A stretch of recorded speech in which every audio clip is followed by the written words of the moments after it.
E aí? Beleza? Hoje vou explicar um filme de suspense e mistério chamado Break.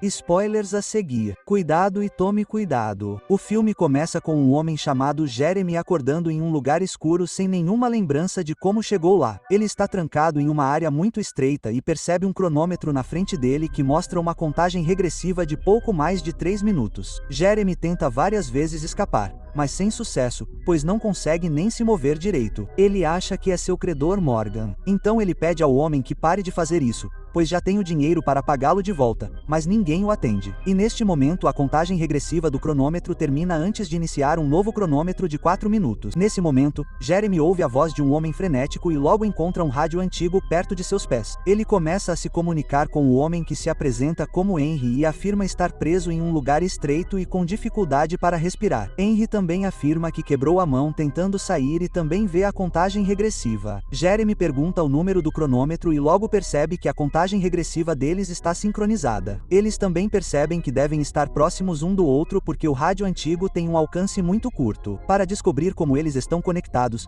Jeremy pergunta se ele joga e conhece alguém chamado Morgan, mas Henry nega. Logo, a contagem regressiva é reiniciada novamente, durante a qual Jeremy ouve barulhos vindos de fora. Ele então fala com Henry, e ambos percebem que estão se movendo, o que significa que estão no porta-malas de um carro ou nos bolsos traseiros de Nicki Minaj. Jeremy pergunta o que ele estava fazendo antes de tudo isso. Então, Henry revela que estava em Manhattan, Nova York, para uma viagem de negócios. Ele ainda revela que trabalha no Departamento de Estado como oficial diplomático no Conselho de Segurança Nacional da Casa Branca. Momentos depois, o motorista executa várias manobras imprudentes, jogando Jeremy de um lado para o outro. Então, de repente, o carro para completamente, e Jeremy pede para Henry desligar o rádio e gritar o mais alto possível para ver se consegue ouvi-lo. Henry obedece e grita, mas Jeremy só ouve cachorros latindo do lado de fora, não a voz do homem. Neste momento, o cronômetro zera e luzes brancas ofuscantes inundam o ambiente. Jeremy fica horrorizado ao perceber que está preso dentro de uma caixa de vidro protegida por fios e tubos. Henry revela que as luzes também se acenderam para ele,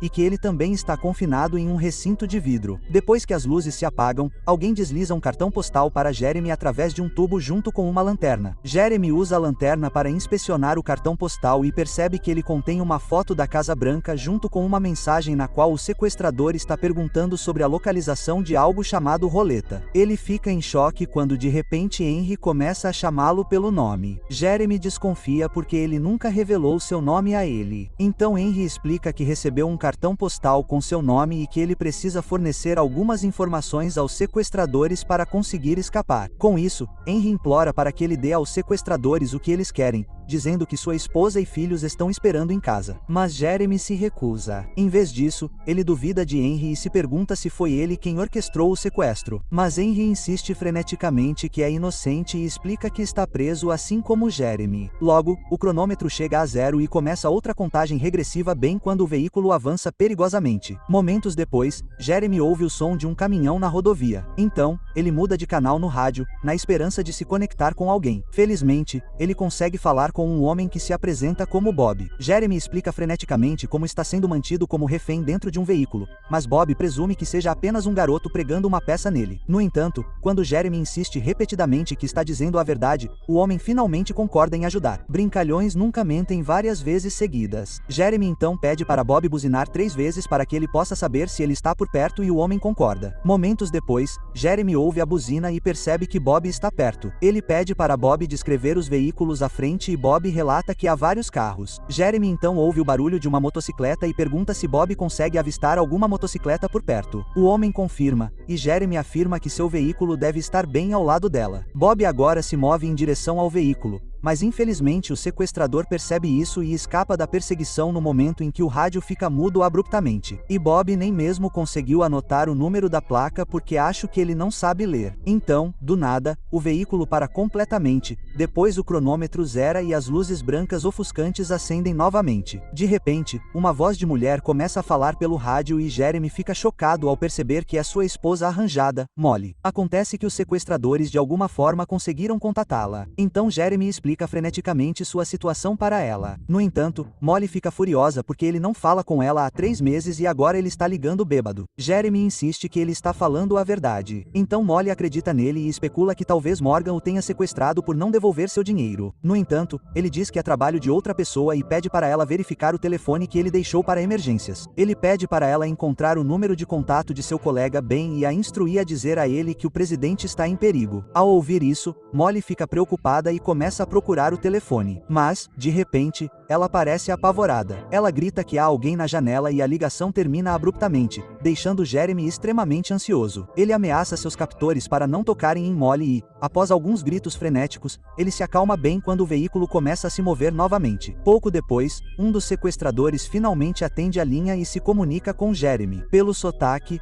o homem parece estrangeiro e diz a Jeremy que seria melhor se ele cooperasse. Ele ameaça que Molly morrerá se ele se recusar a dar a localização da roleta. Preocupado, Jeremy implora que deve haver outra maneira de negociar e pede para ser solto primeiro, mas o sequestrador não responde mais e o veículo para completamente novamente. Pouco tempo depois, o sequestrador solta um enxame de abelhas pelo duto, horrorizando Jeremy. Ele tenta se defender dos insetos, mas eles o picam dolorosamente. Desesperado, Jeremy fala com Henry novamente, dizendo que pode entrar em choque anafilático porque é alérgico a picadas de abelha. Qual foi a desculpa de Nick Cage? Henry fica extremamente preocupado e revela que os sequestradores já capturaram sua esposa e filhos bem no momento em que Jeremy perde a consciência. Algum tempo depois, Jeremy acorda tonto e fica chocado ao perceber que alguém injetou nele um antídoto. Ele olha pelo tubo e percebe o motorista que está ouvindo a frequência de rádio da polícia. Ele então tenta agarrar o motorista, mas o homem o fere com um cigarro, deixando uma queimadura grave em sua mão. Nesse momento, o sequestrador entra na linha novamente e Jeremy pergunta por que eles salvaram sua vida. O sequestrador revela que ele é um recurso valioso e que eles não podem deixá-lo morrer sem a informação. E em uma reviravolta chocante, descobrimos que Jeremy é um agente especial do serviço secreto do ZEUA que se prepara para ser designado para o destacamento presidencial. A informação que eles procuram é a localização dos bunkers secretos chamados roleta,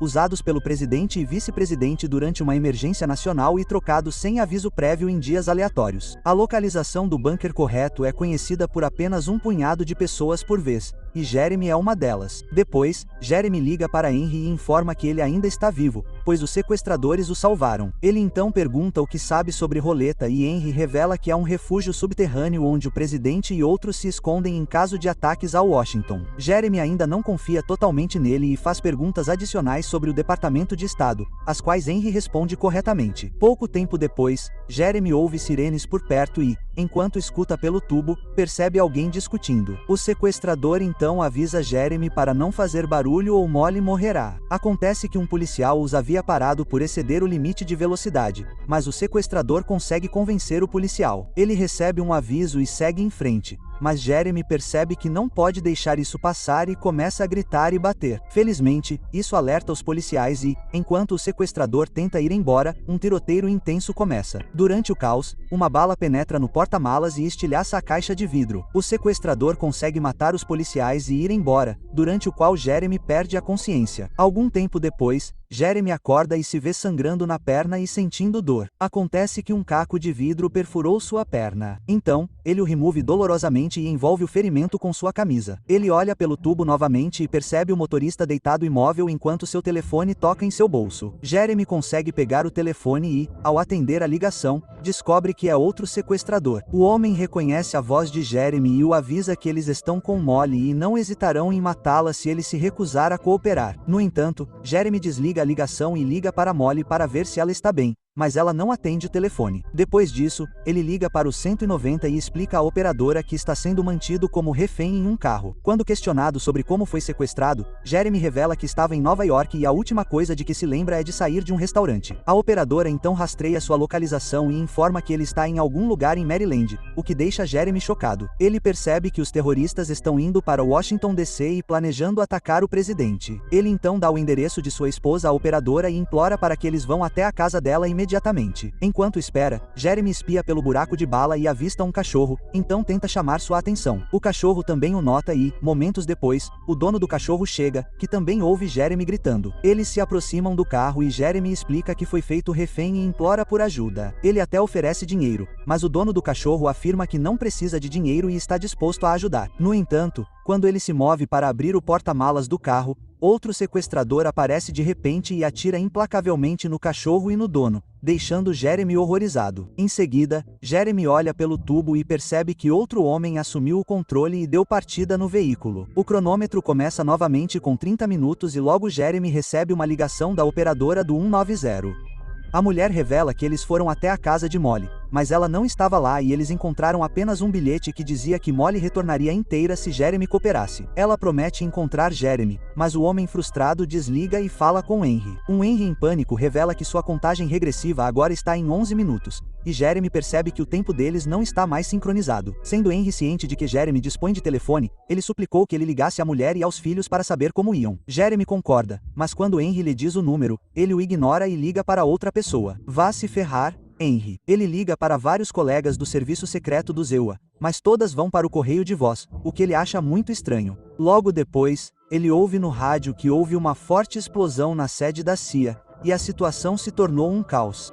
Isso deixa Jeremy extremamente frustrado e ele começa a contatar seus colegas novamente. Felizmente, um deles chamado Ben finalmente atende, o que o enche de alguma esperança. Jeremy explica freneticamente sua situação e Ben fica chocado ao saber que Jeremy ainda está vivo. Ele informa que 7 outros agentes especiais do serviço secreto foram trancados em porta-malas de carros e alguns deles já morreram quando seus carros explodiram. Percebendo a gravidade da situação, Jeremy liga para Molly, que parece em pânico e revela que também está presa em um carro. Jeremy então se desculpa por seus erros do passado, e os dois têm uma conversa sincera sobre seu casamento. Mas a ligação é interrompida e logo Jeremy é contatado por Henry, que quer saber se ele ligou para sua família. Jeremy diz que não, então Henry começa a implorar novamente e lhe dá o número mais uma vez. Desta vez, Jeremy finalmente entra em contato com o número, mas logo ouve uma mulher gritando do outro lado da linha, o que significa que os sequestradores também pegaram a esposa de Henry. O sequestrador então fala diretamente com Jeremy e mais uma vez exige a informação, mas este se recusa a revelá-la e desliga. Momentos depois, Henry revela que sua caixa está se enchendo com um líquido estranho e que ele está prestes a se afogar. Ele implora a Jeremy que dê aos terroristas o que eles querem, mas o homem se recusa porque fez um juramento que não pode quebrar. Momentos depois, Jeremy ouve uma explosão nas proximidades e tudo começa a tremer. Henry também para de responder e Jeremy percebe que seu veículo deve ter explodido. Ele então ouve no rádio que o caos se instalou do lado de fora e descobre que o Sistema Nacional de Emergência foi ativado. Felizmente, o presidente foi levado para um local seguro antes que os terroristas pudessem alcançá-lo. Nesse momento, Ben liga para Jeremy e promete que eles estão fazendo tudo o que podem para encontrar Molly. Ele também diz que o vice-presidente agora está em um local seguro, mas eles ainda estão tentando descobrir onde o presidente está. Ben, que não sabe a localização de Roleta, pergunta a Jeremy sobre isso, mas este se recusa a revelar uma informação tão crucial, temendo que os sequestradores possam estar ouvindo. De repente, vários carros de polícia começam a perseguir o veículo e colidem com ele, jogando Jeremy violentamente para dentro da caixa. No entanto, após uma perseguição intensa, o carro finalmente para e Jeremy não tem ideia do que aconteceu. Momentos depois, o sequestrador pergunta mais uma vez a Jeremy a localização de Roleta, mas este se recusa a dizer qualquer coisa. Jeremy percebe que o homem é americano e pergunta por que ele está fazendo isso, mas o sequestrador se recusa a continuar a conversa. Nesse momento, Molly liga para ele novamente e diz que acha que está dentro de uma ambulância. Logo, ao ouvir as sirenes, Jeremy percebe que está num carro da polícia, o que indica que os raptores usam veículos oficiais para driblar os pontos de controlo. Henry pode até estar no porta-malas de um táxi limusine Epstein. A ligação cai repentinamente, e Ben liga para Jeremy e diz que estão rastreando Molly, que está se aproximando da Casa Branca e que seu veículo pode explodir em breve. Jeremy desesperançado diz a ele que eles estão em carros oficiais, então ninguém os impedirá. Ben então começa a pressioná-lo para saber a localização da roleta, mas Jeremy ainda se recusa a dizer qualquer coisa porque não pode quebrar seu juramento. Ele liga para Molly novamente e se desculpa por seus erros passados e pede que ela entenda sua situação. Os dois expressam seu amor um pelo outro e, pouco tempo depois, a caixa de Jeremy também começa a se encher com um líquido estranho. Ele liga para Ben para informá-lo disso, mas este revela que na verdade é uma bomba líquida e chocantemente revela que ele se aliou aos terroristas. Ele diz a Jeremy que agora é tarde demais para ele, mas pelo menos Molly ainda pode ser salva se ele der a localização. Mas Jeremy ainda se recusa e está preparado para morrer pela nação e até sacrificar sua esposa. Momentos depois, Jeremy luta para respirar e o cronômetro também finalmente acaba. Então, em uma reviravolta chocante, alguns policiais chegam para resgatá-lo e tirá-lo do porta-malas do carro. Jeremy abalado vê um homem na sua frente e instintivamente pega uma arma para se defender. Mas o homem se identifica como Henry. E os olhos de Jeremy se arregalam em descrença quando ele vê Molly ali junto com o cachorro e seu dono de antes, que deveriam estar mortos. Então Ben aparece e parabeniza Jeremy por ter passado no teste com sucesso. Jeremy fica surpreso ao saber que está em uma área de treinamento e que não houve um ataque terrorista real. Mas tudo foi um teste para avaliar sua lealdade ao governo. Ben conta que foi promovido e que se juntará ao presidente no mês que vem em uma viagem pela Ásia para garantir sua segurança. Ao ouvir tudo isso, nosso protagonista respira aliviado e logo é levado para uma ambulância para tratar seus ferimentos. Molly o acompanha e ele pergunta como a convenceram a fazer parte do plano. Ela explica que lhe pagaram uma quantia substancial, que ela usou para saldar sua dívida com Morgan. Momentos depois, Jeremy avista o monumento ao Washington à distância e começa a sorrir. Então, Molly pergunta o que aconteceu. Ela pergunta se o bunker está lá, mas Jeremy diz que não é importante agora. Ele tira um anel de noivado do bolso e a pede em casamento novamente, ao que ela concorda animadamente. Os dois se beijam, mas em uma reviravolta final na trama, ela o algema repentinamente à maca. Depois disso, Molly fala em um fone de ouvido e pergunta aos outros se eles ouviram a conversa. Acontece que a nação está de fato sob um ataque terrorista, e Molly se juntou aos terroristas. Tudo o que o pobre Jeremy passou foi um esforço calculado para forçá-lo a divulgar a localização do bunker. Tendo obtido as informações necessárias, os terroristas decidem que Jeremy não é mais necessário e ordenam que Molly o mate. Ela então segura uma máscara de gás envenenada sobre o rosto de Jeremy e começa a acabar com sua vida enquanto o filme chega ao seu final arrepiante.